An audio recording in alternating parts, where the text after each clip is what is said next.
بسم اللہ الرحمن الرحیم السراجی جزو دوم باب مخارج الفروض ہے، سبق نمبر 2 میں خوش آمدید۔ آج کے سبق کے اندر ہم مسئلہ نکالنے کا طریقہ پڑھیں گے۔ کچھ میں نے آپ کو طریقہ بتا دیا ہے، انشاءاللہ آج کے سبق کے اندر ہم مزید ایک اصول پڑھیں گے اور اس کا پریکٹیکلی بھی ہم انشاءاللہ کر لیں گے۔ عبارت دیکھ لیں، وَإِذَا جَاءَ مَثْنَى أَوْ ثُلَاثُ وَهُمَا مِن نَوْعٍ وَاحِدٍ فَكُلُّ عَدَدٍ يَكُونُ مَخْرَجًا لِجُزْءٍ فَذَلِكَ الْعَدَدُ أَيْضًا يَكُونُ مَخْرَجًا لِضِعْفِ ذَلِكَ الْجُزْءِ وَلِضِعْفِ ضِعْفِهِ كَالسِّتَّةِ هِيَ مَخْرَجٌ لِلسُّدُسِ وَلِضِعْفِهِ وَلِضِعْفِ ضِعْفِهِ۔ ترجمہ دیکھ لیں، اور جب 2 یا 3 عدد آ جائے اور وہ ایک ہی نوع میں سے ہوں تو ہر عدد وہ مخرج ہوگا اپنے جز کے لیے بھی، اور وہی عدد مخرج ہوگا اس جز کے دگنا کے لیے بھی اور اس جز کے دگنے سے دگنے کے لیے بھی۔ جیسا کہ 6 یہ مخرج ہے سدس چھٹے حصے کا، اور اس کے دگنا یعنی تیسرے حصے کا، اور دگنے کا دگنا یعنی 2 ثلث کا بھی۔ عبارت ہو چکی ہے، ترجمہ ہو گیا ہے، اب چلتے ہیں اس کی تشریح کی طرف۔ گزشتہ سبق کے اندر ہم نے مسئلہ یہ پڑھا تھا کہ جب مسائل میں جو حصے تھے نصف، ربع، ثمن، ثلثان، ثلث اور سدس، ان میں سے اگر ایک ایک آتا ہے تو ہر حصے کا مخرج اسی کا ہم نام عدد ہوگا سوائے نصف کے۔ نصف کے لیے جو آپ نے مخرج نکالنا ہے، جو آپ نے مسئلہ نکالنا ہے، وہ آپ نے 2 کے ساتھ مسئلہ نکالا ہے۔ یہ اس وقت تھا جب فرض حصہ ایک ہی ہو، لیکن اگر ایسا ہے کہ کسی مسئلے میں 2 یا 3 حصے آ جاتے ہیں اور ان کا تعلق ایک ہی قسم سے ہو، ایک ہی نوع سے ہو، تو سب سے چھوٹے حصے کے ہم نام عدد سے آپ مسئلہ نکالیں گے اور اسی عدد سے ہی تمام ورثاء کو حصے دیے جائیں گے۔ میں نے آپ کو بتایا تھا نا کہ 2 قسمیں تھیں، ان میں سے 2 قسمیں کون سی تھی؟ پہلی قسم تھی نصف، ربع، ثمن، اور دوسری قسم تھی ثلثان، ثلث اور سدس۔ اگر ایک ہی قسم سے 2 حصے آ جاتے ہیں یا 3 حصے آ جاتے ہیں تو پھر جو سب سے چھوٹا حصہ ہوگا اسی کے ہم نام عدد سے آپ مسئلہ نکالیں گے۔ مثال کے طور پر اگر کوئی مسئلہ ایسا ہے جس میں ثلثان، ثلث اور سدس آ جاتا ہے تو سدس کے ہم نام 6 سے آپ مسئلہ نکالیں گے اور ہر ایک کا حصہ 6 میں سے ہی دیا جائے گا۔ سدس والے کو آپ ایک حصہ دے دیں گے اور اس سے ڈبل ثلث والے کو دے دیں گے اور اس سے بھی ڈبل 2 ثلث والے کو آپ دیں گے۔ مثالیں دیکھ لیں، مثالوں سے بعد انشاءاللہ ساری سمجھ میں آ جائے گی۔ پہلا مسئلہ دیکھیں، زاہدہ یہ میت ہے، اس کے ورثاء میں ایک اس کا شوہر ہے، ایک اس کی بیٹی ہے اور ایک اس کا چچا ہے۔ آپ کو معلوم ہے کہ بیٹی ایک ہو تو اس کو ملتا ہے نصف، اور اگر میت کی اولاد ہو تو شوہر کو ملتا ہے ربع، تو اس کو مل جائے گا ربع، اور عام چچا یہ ہوگا عصبہ۔ اب یہ مسئلہ ایسا ہے جس میں نصف اور ربع جمع ہو گئے ہیں، تو 2 فرض حصے جمع ہو چکے ہیں اور ان دونوں کا تعلق ایک ہی نوع سے ہے،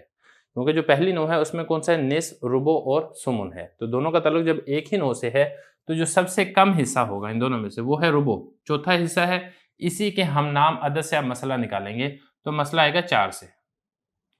4 میں سے ربع یعنی ایک حصہ مل جائے گا شوہر کو، اور 4 کا نصف 2 حصے مل جائیں گے بیٹی کو، اور جو باقی بچنے والا ایک حصہ ہے وہ چچا کو عصبہ ہونے کی وجہ سے مل جائے گا۔ تو یہ مسئلہ ایسا ہے جس میں ربع اور نصف جمع ہو گئے ہیں۔ یا اسی طریقے سے دوسری مثال دیکھیں، جو فوت ہونے والا ہے وہ ہے شاہد، اس کے ورثاء میں ایک اس کی بیوہ ہے اور ایک اس کی بیٹی ہے اور ایک اس کا چچا ہے۔ اب آپ کو معلوم ہے کہ بیٹی ایک ہو تو اس کو ملتا ہے نصف، اور اگر میت کی اولاد ہو تو اس کی بیوہ کو ملتا ہے ثمن، 8واں حصہ، تو بیوہ کو ملے گا ثمن اور چچا یہ ہوگا عصبہ۔ اب یہ مسئلہ ایسا ہے کہ اس مسئلہ کے اندر نصف اور ثمن جمع ہو گئے ہیں،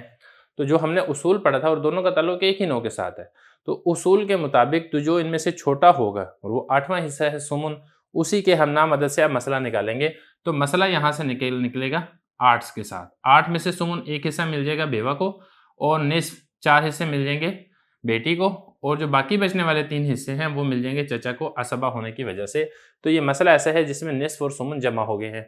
تو لہذا ہم نے ثمن کے ہم نام عدد 8 سے مسئلہ نکالا ہے۔ ایک اور مثال دیکھ لیں جس میں ثلثان اور ثلث جمع ہو گئے ہیں۔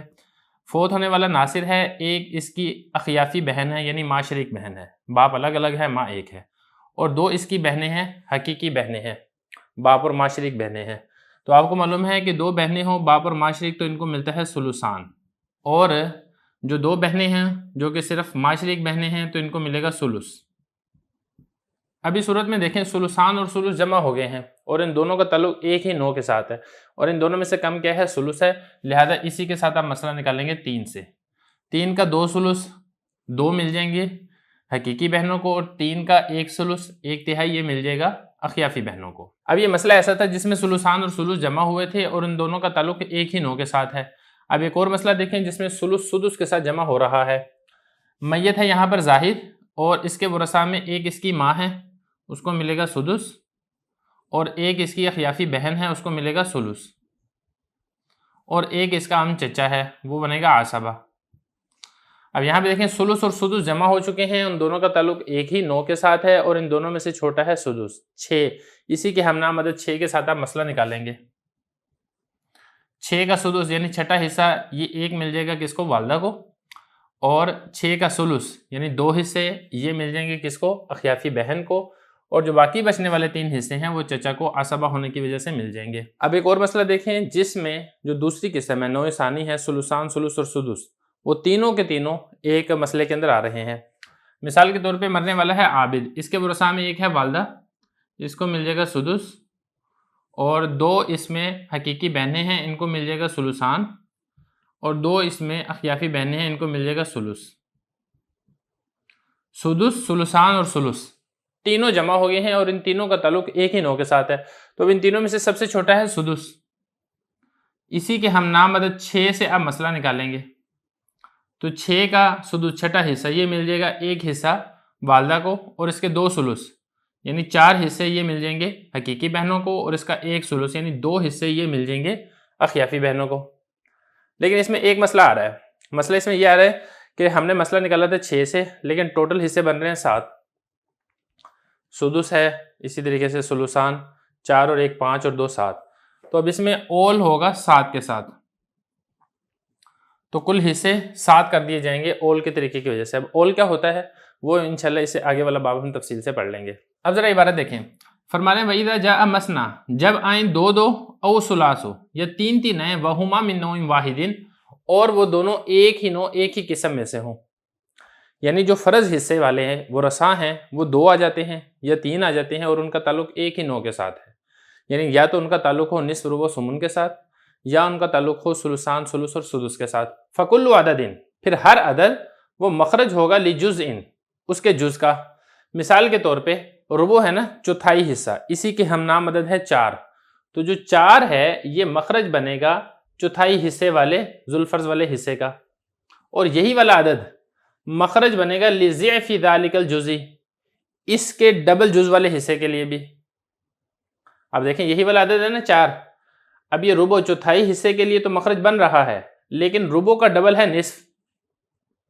نصف کے لیے بھی یہی 4 ہی مخرج بن رہا ہے، لیکن یہ اس وقت ہوگا جب 2 جمع ہو جائیں گے۔ اب ربع اور نصف جمع ہو رہے ہیں تو آپ 4 سے مسئلہ نکالیں گے، یہی 4 والا جو مخرج ہے یہ ربع کے لیے بھی اور نصف کے لیے بھی ہوگا، اسی 4 میں سے ہی دونوں کو حصے دیے جائیں گے۔ لیکن اگر ایسا نہ ہوتا بلکہ صرف نصف ہوتا یا صرف ربع ہوتا تو پھر ایسا نہیں ہونا تھا، اگر صرف ربع ہوتا تب تو 4 سے مخرج آنا تھا، اگر صرف نصف ہوتا تو 4 سے مخرج نہیں آنا تھا بلکہ 2 سے مخرج آنا تھا، جیسا کہ میں آپ کو گزشتہ سبق میں بتا چکا ہوں۔ وَلِضِعْفِ ضِعْفِهِ، اور اس کے ڈبل کے لیے بھی وہی عدد مخرج بنے گا۔ اس کی مثال یہ ہے، یہ دیکھیں سدس، سلسان اور سلس جمع ہو گئے ہیں، تو چھٹا حصہ اس کے ہم نام عدد ہے 6، تو 6 یہ ایسا عدد ہے جو اس کے لیے، اس جز کے لیے بھی مخرج بن رہا ہے، اور اس کے ڈبل سلسان اس کے لیے بھی مخرج بن رہا ہے، اور ڈبل کے ڈبل یعنی سلسان کے لیے بھی 6 ہی مخرج بنے گا، اور 6 سے ہی تینوں کو حصے دیے جائیں گے۔ یہی فرما رہے ہیں جیسا کہ 6 کا عدد یہ سدس چھٹے حصے والے کے لیے بھی مخرج یعنی مسئلہ بنے گا، وَلِضِعْفِهِ، اور سدس کے دگنا حصے کے لیے بھی یعنی سلس کے لیے بھی یہی مخرج بنے گا، وَلِضِعْفِ ضِعْفِهِ، اور اس کے دگنے سے دگنے کے لیے بھی،